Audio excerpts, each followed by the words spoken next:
So we're going to start the transformation power to near-death experience. How are people's lives transformed after they have a near-death experience, and what can we learn from them? Now, I think the reason why Spirit wants us to go over this is manyfold, but one of the main reasons why Spirit wants us to go over this is because there's too much fear of death. And people aren't living their lives because they are so afraid of death. Now, there's near-death experiences, and then there's death experiences. The near-death experiences are more categorized with short-term experience where people come out of their bodies and they're now looking at themselves. Sometimes they go through the tunnel of light, but other times they actually meet someone they love who's already crossed over. They come to them. Usually those people who have the really brief near-death experiences, there's not huge transformation in their life. Leaves them with a lot more questions, especially if they're disbelievers in anything after life. Those who go through a life review, those are the people, excuse me, those are the people that have huge transformations in their life, because they actually get to see what they did in their whole life and how it played out. Not only do you see what you did in your life, you actually are the other person or the other people that you affected. So you actually feel how you affected them.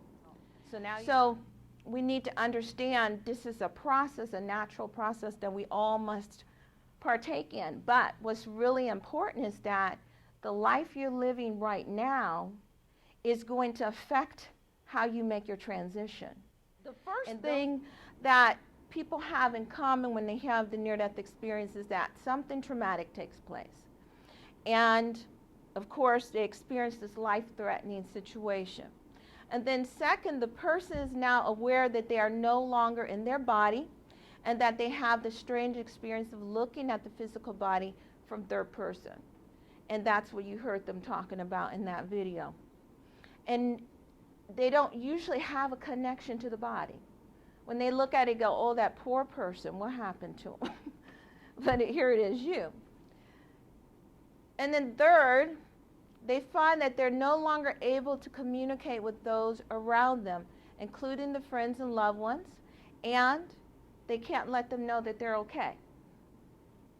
We're going to come back to this one. The reason why it's so important for you to understand that death is an illusion. This is what we're going through this class for, to really rid ourselves of this belief, this false belief, this illusion of this thing we call death. And it's going to change your life by knowing this. Okay? What's so important is that if you don't understand that death is not an escape, death is not a sleep, death is not an end all, to you, to your existence, then if you don't understand that, you won't live your life a certain way. Basically, that's what we meditate for.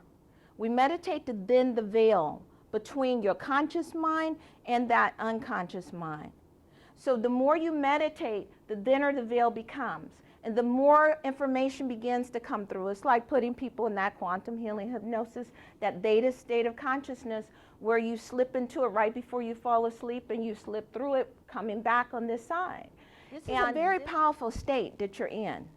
The power of being incarnated is the fact that you are a spiritual being, and so you still have the powers of the spirit world that you brought over in your physical form. That's why they call you a god. You are literally a god, manifest. Oh my goodness. We're taught to fear death because it's a form of control. It's a way to control the masses because it's a way that I can steal your money.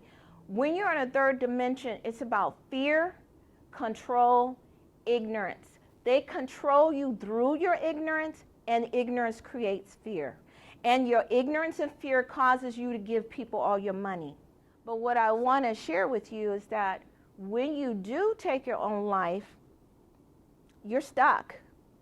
You're stuck in a place that not only are you can't cross over totally, and you're no longer here, You're connected to your physical body. So one of the, because your natural silver core hasn't disconnected, doesn't disconnect to your natural time of death. When you leave the land, you literally are vibrating that energy. So you become a walking sacred site.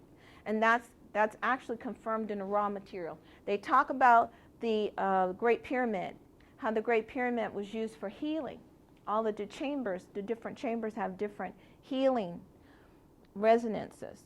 And there's no need for the Great Pyramid anymore because we are walking pyramids. So when we learn how to resonate the Queen's Chamber, had a whole different healing process than the King's Chamber. The Queen's Chamber was all about going through the death process. See, when we go through quantum healing hypnosis and we take you back through different lives, you go through the death process. So what you're doing is shedding. The Queen's Chamber was all about shedding energies that you bring over from other lives so that you can let them go, so that you can live this life to the fullest.